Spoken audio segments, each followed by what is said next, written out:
bersama kami. Di sini kami akan menganalisis Olimpiade pertandingan lari jarak 100 meter. Perkenalkan, nama saya Sandra Nada Faudita dan rekan saya Kisah Nirma Awalia, Yuli Oktaviani.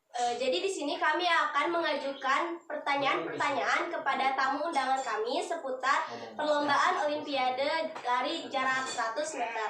Yang pertama tamu undangan kami yaitu Debbie Nurhildayani. Dipersilahkan.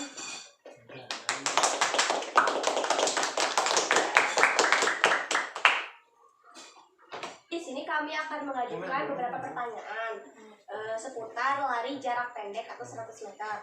Di setiap olahraga kan pasti ada sejarahnya. Apa yang kamu ketahui tentang sejarah lari jarak pendek? Oke, yang aku tahu tentang sejarah lari jarak pendek, sekitar abad ke-7 sebelum Masehi, lari jarak pendek sudah ditampilkan saat zaman Yunani kuno. Kemunculan dari lari jarak pendek tersebut berawal dari seorang prajurit yang berasal dari Yunani. Yang pada saat itu seorang prajurit tersebut berlari dari Persia untuk membawakan pesan atas kemenangan Yunani pada saat perang melawan Rusia.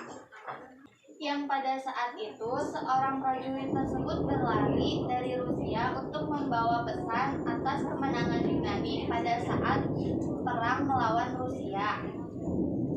Namun seorang prajurit tersebut tidak lama kemudian meninggal dunia setelah mengirimkan pesan kepada sang raja. Kemudian demi menghormati seorang prajurit tersebut, maka sang raja Yunani mengadakan perlombaan lari jarak pendek demi menghormati kematian dari seorang prajurit tersebut. Pada tahun 1912,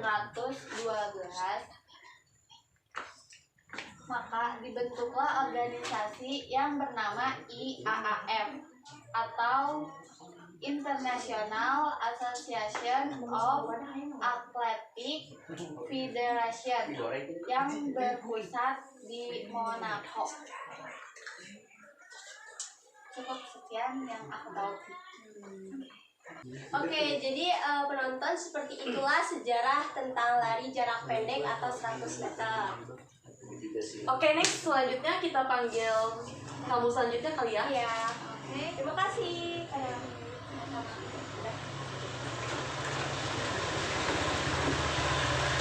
Jadi untuk tamu selanjutnya yang akan kita panggil yaitu Kak Tri. Silakan Kak Tri.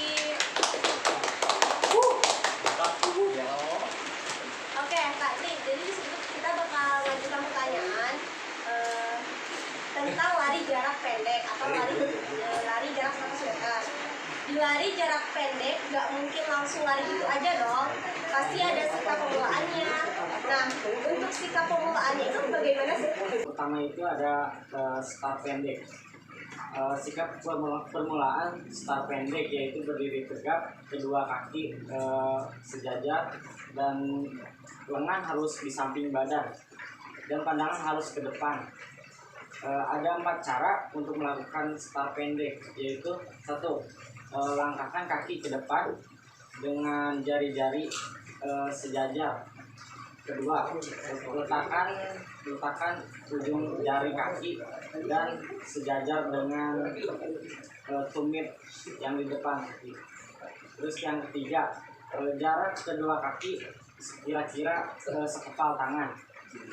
Letakkan kedua lengan dengan lurus dengan bahu. Sedangkan untuk jari-jari lengan harus rapat, dan untuk ibu jari membuka dengan huruf V atau terbalik di belakang garis start. Sekian. Oke, jadi penonton semua, itulah sikap pemula untuk lari jarak pendek atau lari 100 meter. Terima kasih untuk Katri udah menjawab pertanyaan kami. Untuk tamu selanjutnya kita panggilkan Kak Faisal atau bisa disebut Kak Doyo. Kak Doyo, kami persilakan. Jadi Kak Faisal, kami di sini akan mengajukan pertanyaan. tadi kita sudah mengetahui bagaimana sikap pemula dalam lari jarak pendek. Nah, pasti ada kesalahan-kesalahan yang dilakukan atlet jika melakukan dengan tidak benar. Apa saja sih kesalahan-kesalahannya? Kesalahan dalam stadion pada waktu melakukan stadion yang sering terjadi kesalahan yang mungkin lumayan fatal. Diantaranya adalah satu, pandangan yang terlalu jauh ke depan membuat leher pelari menendang, akhirnya dapat mengurangi laju kecepatan. Dua, badan tidak seimbang jika mengangkat bahu terjadi gerakan yang terlalu cepat serta mendadak. Tiga, mengangkat membangun terlalu tinggi, hal ini akan mengakibatkan badan tegak terlalu cepat sehingga kecepatan start akan kurang maksimal. Oke, jadi penonton Itu kesalahan-kesalahan dalam lari jarak 100 meter. terima kasih Terima kasih untuk Kak Faisal atau Kak apa? Doyo. Terima kasih. Oke, untuk tamu undangan selanjutnya itu ada Kak Novel. Orang-orang biasanya nyebut dengan sebutan Kak Kak Ope. Ope. Untuk Kak Nova kami persilakan untuk masuk. Oke, Kak Novel, di sini saya akan bertanya. Pasti ada beberapa teknik dari lari jarak pendek, salah satunya teknik sprint. Apa aja yang harus dipelajari? Teknik gerakan sprint. Beberapa gerakan sprint yang patut dipelajari yaitu sebagai berikut. Kaki bertolak sekuat-kuatnya, lutut diangkat setinggi panggul, dan tangan mengayun bergantian agar badan tetap seimbang. Pandangan lurus ke depan ke arah garis finish. Badan condong dan rileks dengan melatih gerakan tangan. Gerakan kaki setinggi-tingginya dan langkahnya kaki selebar mungkin. Oke, seperti itu penonton teknik sprint.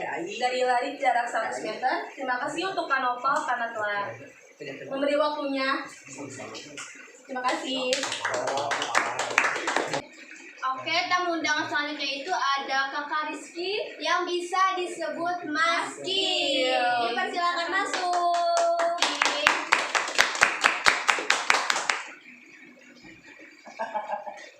Oke, Mas Kim, di sini kita akan mengajukan pertanyaan. Selanjutnya ada teknik mencapai garis finish sama seperti sebelumnya. Apa yang harus dipelajari dalam teknik tersebut?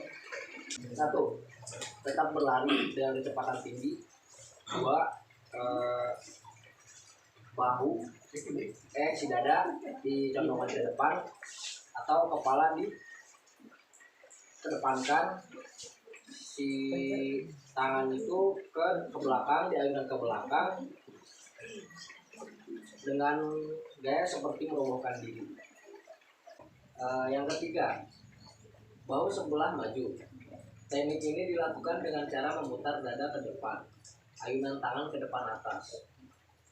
Jika kanan yang maju, jika bahu kanan yang maju, maka kananlah yang diayunkan. Oke, kita lihat cuplikannya. Kali ini set ya, ayo kamu bisa lalu bisa lalu. Sebentar itu kita saksikan Subingtian Bu, tadi mimpin Yamagata. Oh iya, cepat sekali. Oke, terima kasih untuk jawabannya Kak. Siapa? Kak Rizky, Rizky. Ya. Bisa disebut Mas Kim. Terima kasih banyak atas waktunya. ya. Oke, tamu undangan berikutnya itu ada Kakak Raffi. Untuk Kak Rapi, kami persilakan untuk masuk. Atau bisa disebut adek gemes tahu. Adek gemes, oh adek gemes. Kak Raffi, di sini kita akan mengajukan pertanyaan. Olahraga lari jarak pendek pasti diperlombakan. Tentunya pasti ada peraturan-peraturannya dong. Iya. Sebelum perlombaan dimulai, peraturan-peraturan apa yang ada di dalam teknik tersebut? Ya, di dalam perlombaan lari jarak pendek itu pasti ada aturan. Aturan pertama itu setiap peserta akan mulai berlari jika diberi aba-aba bersedia atau bunyi pistol yang dibunyikan ke udara. Lalu yang kedua, peserta yang melakukan kesalahan itu akan diberi peringatan. Maksimal peringatan itu 3 kali kesalahan. Lalu di dalam perlombaan yang besar itu ada beberapa tahapan, yaitu babak pertama, babak kedua, babak semifinal, dan babak final. Babak pertama itu akan dilakukan jika pesertanya itu banyak. dan pemenang yang pemenang 1 dan 2 itu berhak melaju ke babak selanjutnya. Nah, mungkin itu aja sih peraturan-peraturan yang ada di lomba jarak pendek. Oke, terima kasih atas jawaban dari Kak Raffi. Terima kasih atas waktunya. Untuk tamu selanjutnya kita ada Kak Abdurrahman atau bisa disebut Kak Imen. Men. Oke, untuk pertanyaannya untuk Kak Rahman, tidak jauh dari pertanyaan sebelumnya, pasti ada taktik atau strategi yang harus dikuasai dalam lari jarak pendek ini ya. Nah, taktik atau strategi apa sih yang harus dilakukan? Satu, harus tahu kekuatan dan kelemahan diri sendiri dan juga lawan. Hal ini penting agar bisa berlatih serta mempersiapkan diri sebelum mengikuti perlombaan. Kendalikan rasa tegang saat mengikuti perlombaan. Tujuannya agar konsentrasi tidak buyar selama mengikuti perlombaan. 3. Berusaha mengimbangi jarak lawan.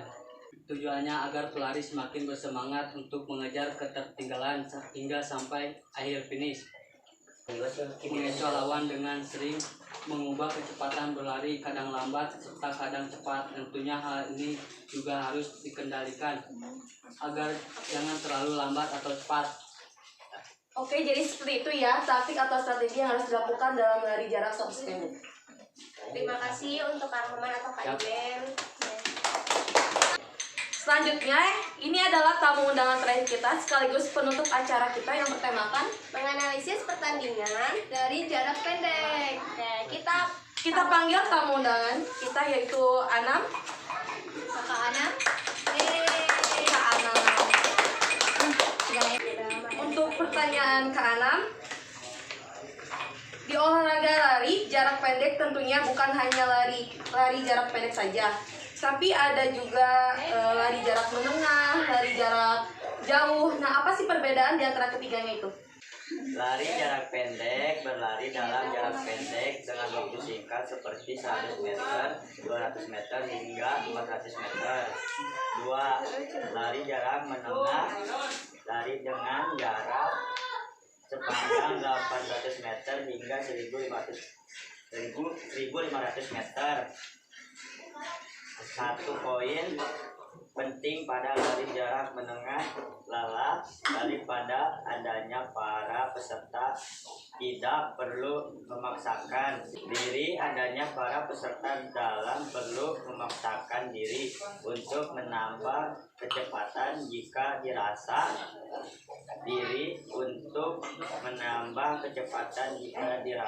tubuh tidak kuat berlari.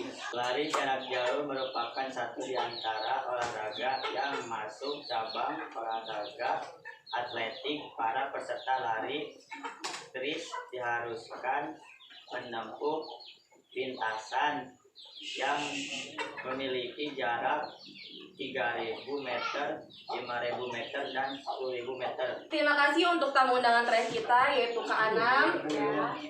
Ya, terima kasih. Oke guys, terima kasih untuk para tamu undangan dari 1 hingga keberapa saya tidak tahu yang telah menyempatkan waktunya. Next kita ketemu di video selanjutnya. Bye bye. Dadah.